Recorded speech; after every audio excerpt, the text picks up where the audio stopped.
2775,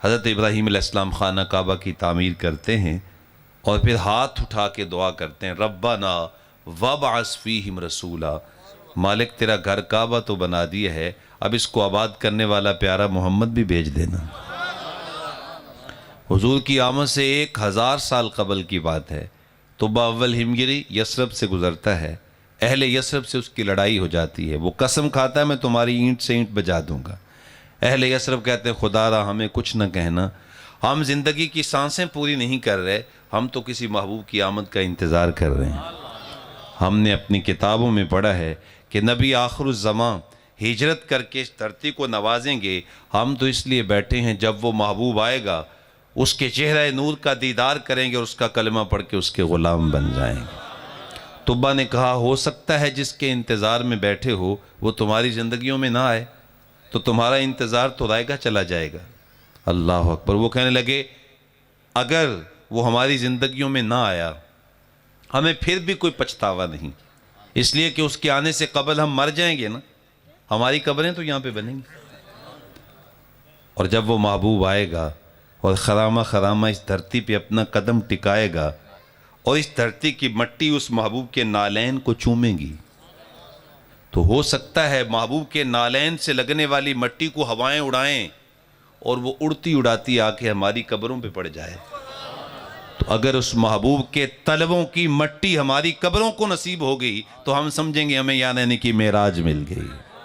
میں تلیاں نبی دیاں چمدا جے میں ہوندا خاک مدینے دی، میں راواں مل مل بیندا جے میں ہوندا خاک مدینے دی، جتے سونا قدم ٹکاوندا سی میرا سینہ لفدا جاندا سی، میں پھلاں وانگوں کھڑدا جے میں ہوندا خاک مدینے دی۔ طبہ کہنے لگا یہ لوگ تو بڑے پکے ہیں۔ طبہ کے ساتھ 450 علماء تھے۔ اس وقت کے بادشاہ اپنے ساتھ علماء کو رکھا کرتے تھے، چونکہ علماء بادشاہوں کو ٹیڑھا نہیں ہونے دیتے۔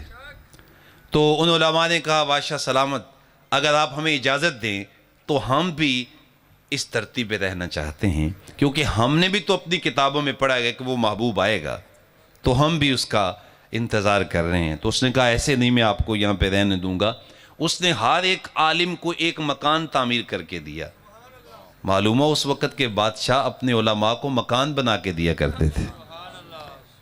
اب تو آپ تو ماشاءاللہ بڑی محبت والے لوگ ہیں، بعض جگہوں میں تو علماء بیچارے محنت کر کے خود بنا لیں تو مقتدی پریشان ہو جاتے ہیں کہ جناب یہ مکان کہاں سے آ گئے، یہ گاڑی کہاں سے آ گئی، بھئی تمہارے پاس کہاں سے آئی ہے؟ جی ہمیں تو اللہ نے دی ہے۔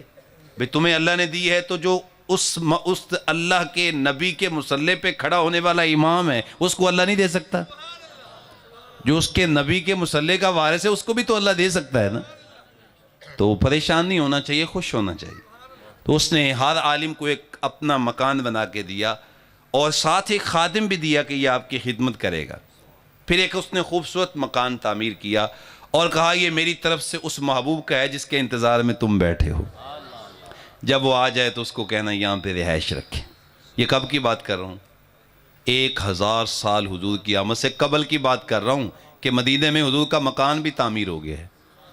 اور پھر طبہ نے خط لکھا اور بڑے عالم کو دیا، کہا یہ میری امانت ان تک پہنچا دینا، اگر وہ تیری زندگی میں نہ آئیں تو اپنی آگے نسل میں منتقل کرتے رہنا، میری امانت اس محبوب تک پہنچنی چاہیے۔ اچھا اس خط کا مضمون آپ سنیں گے نا تو آپ کی سردی اتر جائے گی۔ کتنا خوبصورت مضمون ہے، 1000 سال قبل لکھا جا رہا ہے۔ مضمون کا خلاصہ یہ ہے کہ یا رسول اللہ میں نے آپ کو دیکھا تو نہیں ہے، ہم نے بھی نہیں دیکھا، وہ کرم فرما دیں تو آج بھی ہو سکتا ہے، کیونکہ وہ بڑے مہربان ہیں، بڑے کریم ہیں، ہم تو گناہ گار ہیں، لیکن وہ جب چاہیں جس وقت چاہیں جس غلام کو چاہیں نواز سکتے ہیں۔ اللہ اکبر۔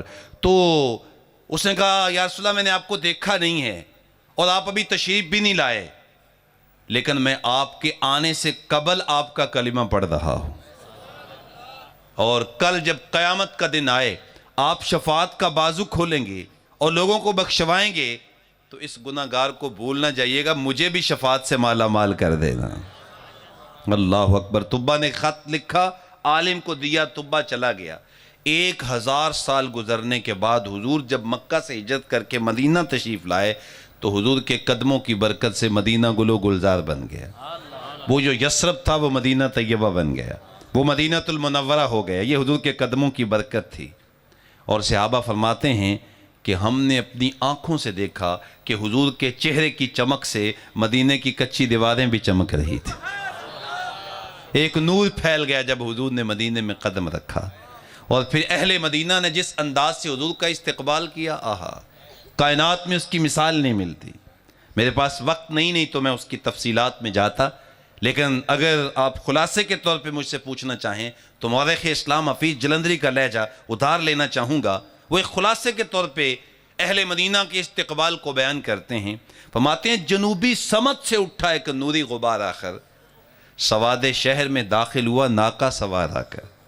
نبوت کی سواری جس طرف سے ہو کے جاتی تھی، درود و نعت کے نغمات کی آواز آتی تھی۔ مسلمانوں کے بچے بچیاں مسرور تھے سارے، گلی کوچے بھی خدا کی حمد سے معمور تھے سارے۔ زباں پر طالع البدر علینا کی صدائیں تھیں، دلوں میں ما دعا للہ دائی کی دعائیں تھیں۔ کہیں معصوم ننھی بچیاں تھیں دف بجاتیں اور رسول پاک کی جانب اشارے کر کر کے گاتیں، اور کہتی کیا تھیں؟ ہم ہیں بچیاں نجار کے عالی گھرانے کی، خوشی ہے آمنہ کے لال کے تشریف لانے کی۔ عجیب رنگ ہیں، عجیب ماحول ہے، عجیب جمالیاتی کیف ہے کہ حضور کی سواری مبارک گزر رہی ہے اور اہل مدینہ اپنے گھروں کو سجا چکے ہیں، اپنی حویلیوں کو چھڑکاؤ کر چکے ہیں، دروازے کھول چکے ہیں، اور دروازوں پہ کھڑے ہو کر سر چکا کے ادب سے عرض کرتے ہیں ہلم الینا یا رسول اللہ الی العدد والعد من، حضور ہمارے گھر تو آ جاؤ نا، گھر کافی کھلا ہے، 4 مہمان بھی آ گئے تو سنبھال لیں گے، اور اگر کسی نے حملہ کیا نا ہمارے پاس اسلحہ بھی ہے، کاٹ کے رکھ دیں گے، کرم تو فرمائیں، آ تو جائیں۔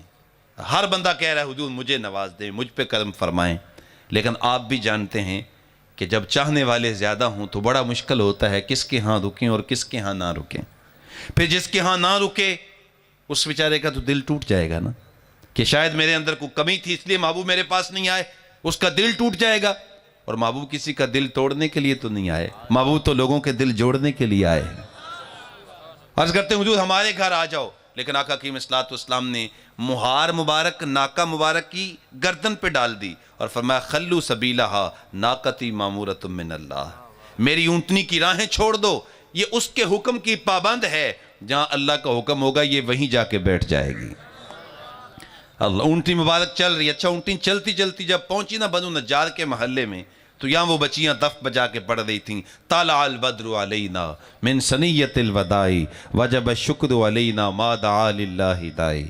وہ لوگوں ہمیں مبارکباد دو، دیکھتے نہیں ثنیہ پہاڑی کی جانب سے 14ویں رات کا چاند چڑھایا ہے۔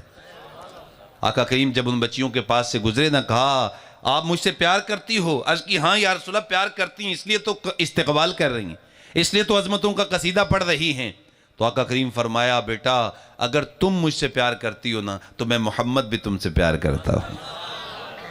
کیا کرم ہے حضور کا، کاش ہمیں بھی فرما دیں کہ میں تم سے پیار کرتا ہوں۔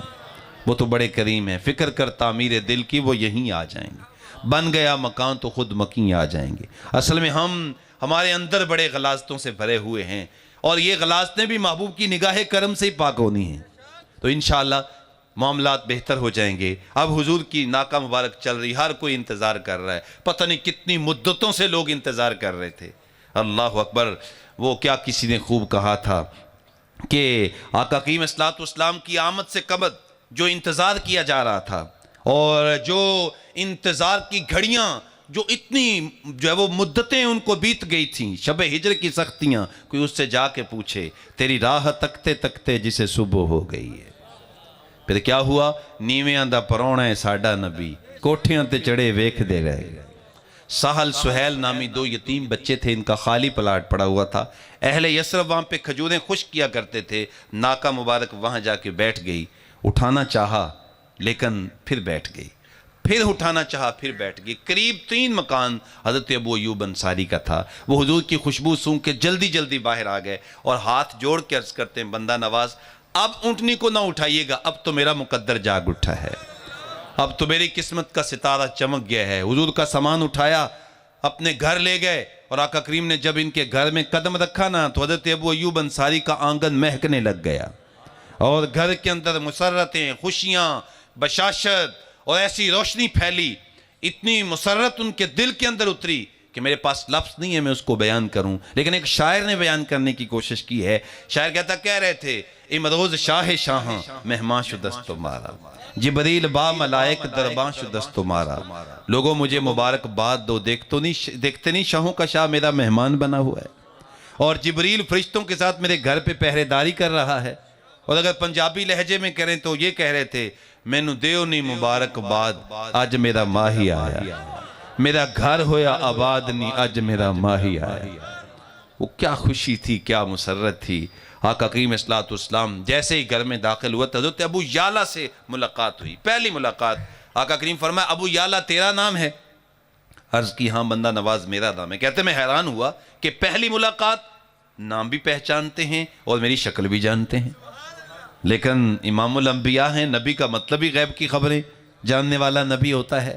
تو میں مطمئن ہوا کہ ابو یعلا تیرا نام ہے؟ عرض کی ہاں حضور میرا نام ہے۔ فرمایا وہ جو طبہ کا خط تھا میری امانت، وہ امانت تو لاؤ۔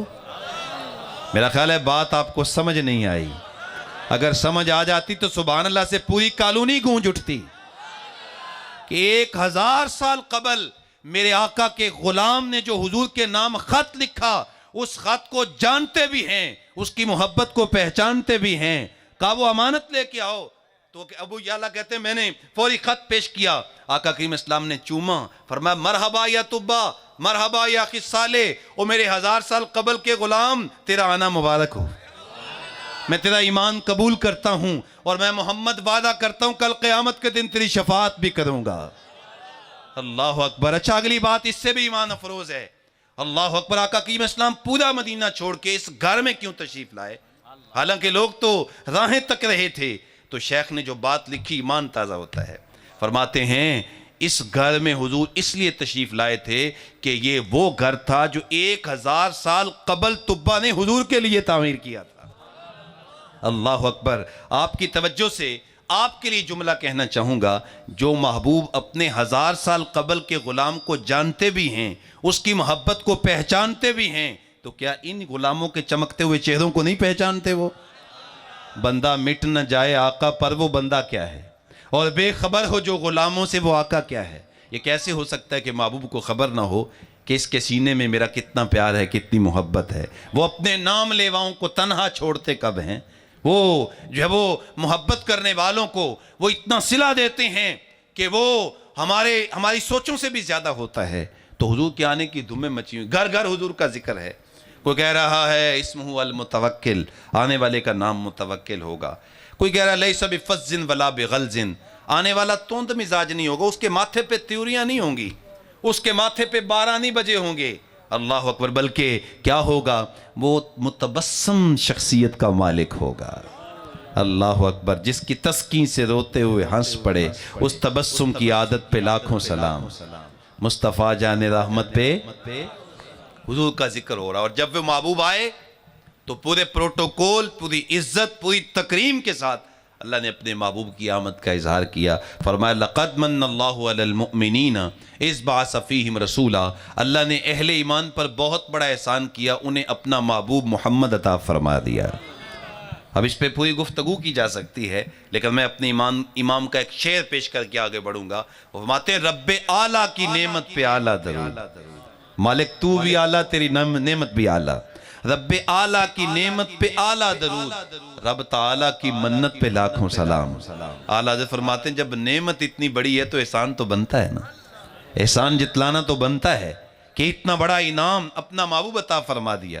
اچھا پہلا انعام یہ کہ محبوب دیا، دوسرا انعام کیا؟ من انفسہم، محبوب کو پیدا بھی انسانوں میں سے کیا۔ اگر اللہ چاہتا تو محبوب کو فرشتوں سے بنا دیتا، اس لیے کہ فرشتے بھی تو میرے آقا کے غلام ہیں۔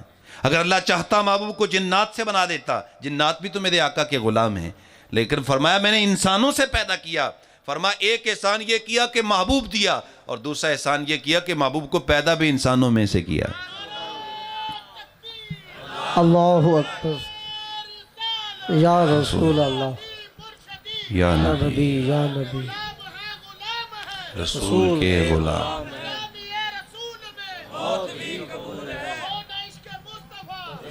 اچھا جزاک